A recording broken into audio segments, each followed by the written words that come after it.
Bismillahirrahmanirrahim. Assalamualaikum warahmatullahi wabarakatuh.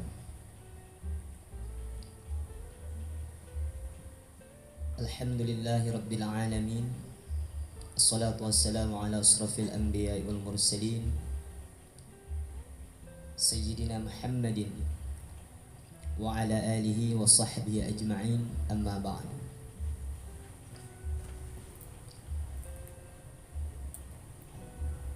Qala Allah Ta'ala fi kitabihil karim, A'udzu billahi minasy syaithanir rajim. Wa jazaa'u sayyi'atin sayyi'atun mithluha. Faman 'afa wa aslaha falahu ajruhu 'ala Allah. Innahu la yuhibbuz zalimin. Shadaqallahul azim wa shadaqa rasuluhun nabiyul karim.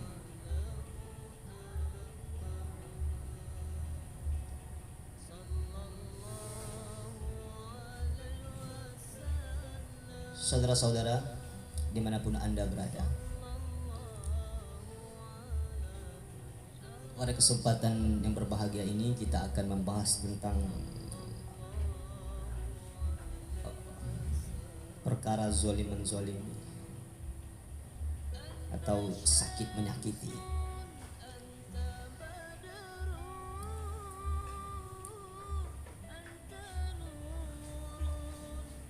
Saya rasa saudara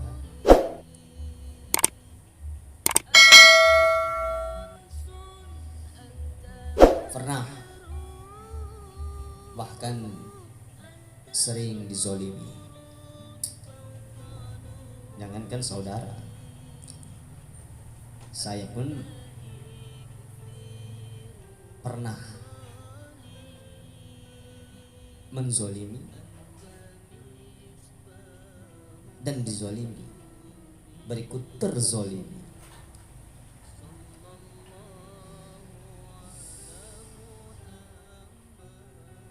Di antara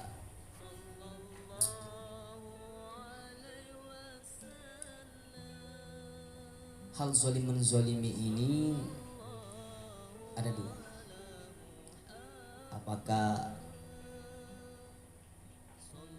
sifatnya pribadi atau lebih dari itu? Misalkan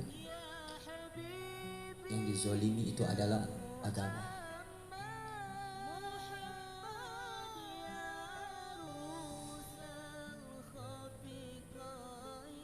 Kalau sifatnya pribadi,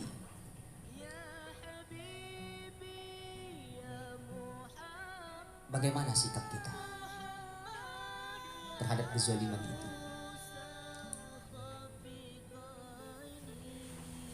Misalkan kita dihina, jelek, tidak ganteng, tidak cantik, dan yang menghina itu mereka menganggap dia cantik atau dia ganteng, atau dia bilang kita miskin, dia kaya, kita orang susah, dia orang senang. Atau fisik kita dihina, kita kekurangan tangan, kaki, ngomong yang gak jelas, segala macam lah intinya.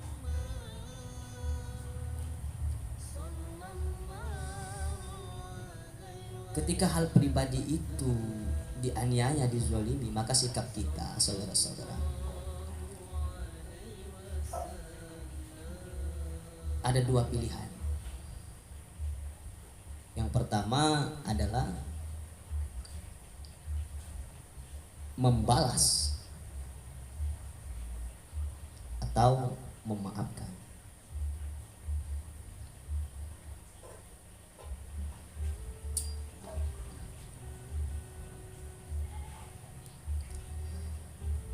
Kalau kita membalas, apa hukumnya? Apakah kita berdosa atau tidak?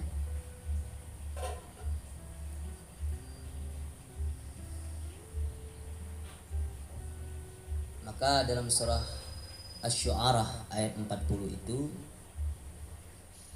di permukaan ayat itu, maksudnya di permukaan kajian yang saya dapat, kata Allah, A'udzubillahi minasyaitonirrajim, bismillahirrahmanirrahim. Wa jazaa'u sayyi'atin sayyi'atun mithluha. Kejahatan itu dibalas dengan kejahatan, atau kejahatan itu balasannya adalah kejahatan.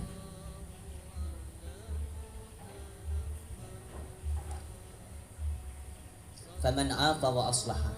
Kan tetapi kalau kita memaafkan orang yang berbuat jahat dengan kita itu, kemudian wa aslaha, kita berbuat baik kepada dia, sudah memaafkan, kemudian kita legowo, membuka hati, berbuat baik kepada dia, falahu ajruhu 'alallahi, maka kita akan mendapat pahala, dan pahala itu ditanggung oleh Allah Subhanahu wa taala. Innahu la yuhibbuz zalimin. Sungguhnya Allah tidak menyukai orang-orang yang zalim.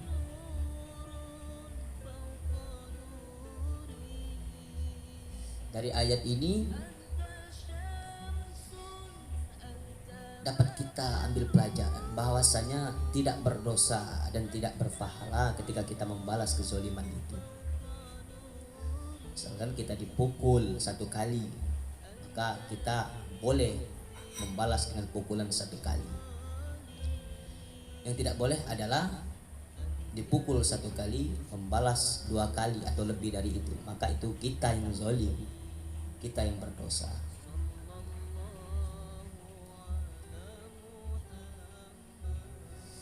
Yang kedua adalah memaafkan, kemudian berbuat baik itu lebih baik daripada kita membalas. Artinya ada 2 pilihan.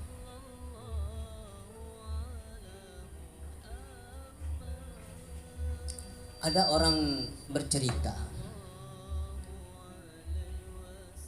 ketika dia dizolimi, teraniaya. Dia yang teraniaya, karena doa orang teraniaya itu dikabulkan di antara 3, imam yang adil, orang yang menikah, kemudian orang yang teraniaya doanya terkabulkan. Kemudian dia mendoakan hal-hal yang buruk kepada orang yang menzoliminya itu. Kemudian hal itu terjadi dan terwujud. Maka ternyata dia timbul rasa kasihan dengan keburukan yang menimpa orang yang menzoliminya itu. Maka sekalipun membalas sebenarnya ada resikonya batin, rasa kasihan. Maka sebaiknya jangan kita lakukan. Maka kita berusaha untuk memaafkan orang yang menzolimi kita. Rasulullah SAW itu ada beberapa kisah ketika beliau dihina, dizolimi secara pribadi, beliau tidak marah. Ketika beliau diludahi,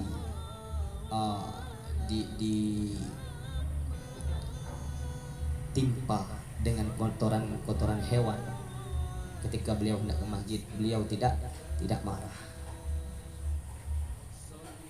Satu hari Rasulullah ke masjid, tahu-tahu ada orang kafir yang tidak senang dengan Rasulullah, dianiaya. Diriwayatkan itu ada yang mengatakan dilempari dengan kotoran unta. Apakah Rasulullah marah? Tidak. Rasulullah pulang lagi ke rumah mengganti baju. Besoknya Rasulullah ke masjid, sama diperlakukan dengan kezaliman. Berikutnya sampai ketiga kali Rasulullah lewat, kata Rasul, ini orang mana? Tidak menzalimi saya lagi. Ternyata diselidik oleh Rasulullah SAW, beliau yang menzalimi itu sakit. Maka apa sikap Rasulullah? Rasulullah SAW ke rumah membawa buah tangan, menemui orang yang menzalimi dia itu yang lagi sakit. Maka orang itu ketakutan. Kata Rasul, la tahzan, jangan takut. Aku kesini hanya ingin melihat keadaan. Mulianya Rasulullah SAW, mulianya akhlak Rasulullah SAW, disakiti dibalas dengan kebaikan. Maka apa kata orang yang zalim itu? Wahai Muhammad, Engkau yang selalu kusakiti. Sudah beberapa hari ini aku sakit. Kerabat dekatku tidak ada yang mau melihat aku, tapi engkau orang yang selalu kusakiti. Engkaulah orang yang pertama kali melihatku. Ajarkan aku agamamu, maka dia bersyahadat masuk Islam. Masya Allah.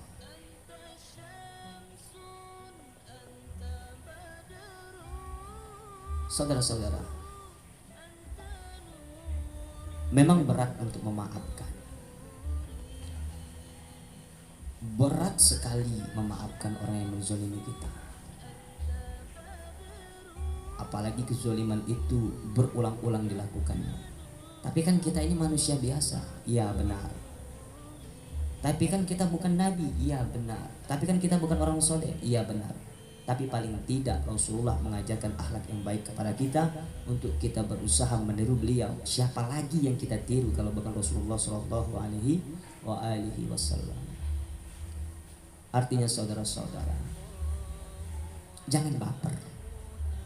Ketika ada orang menghina kita, mengatai kita hal-hal yang buruk, jangan baper. Anggap saja dia seperti amplas. Saudara tahu amplas? Amplas itu kalau dia baru, kemudian dia fungsi amplas itu untuk menghaluskan kayu. Ketika dia menghaluskan kayu terus sampai habis amplasnya. Ketika amplas habis, kemana tempat amplas? Tentu ke kotak sampah. Sedangkan kayu yang tadi kasar menjadi halus dan indah. Anggap saja itu motivasi untuk kita menjadi sukses, baik di bidang dunia maupun akhirat. Sekali lagi, mari kita belajar untuk menebalkan hati kita dari hal-hal yang tidak penting untuk direspon. Saya menasihatkan diri saya juga dan kepada saudara-saudara bahwasanya hidup ini cara Allah menguatkan hati kita, cara Allah menguatkan hidup kita. Didatangkannya kezoliman dari orang untuk kita, tinggal bagaimana kita menyikapinya, apakah membalas atau memaafkan. Ini saja saudara, semoga bermanfaat. Assalamualaikum warahmatullahi wabarakatuh.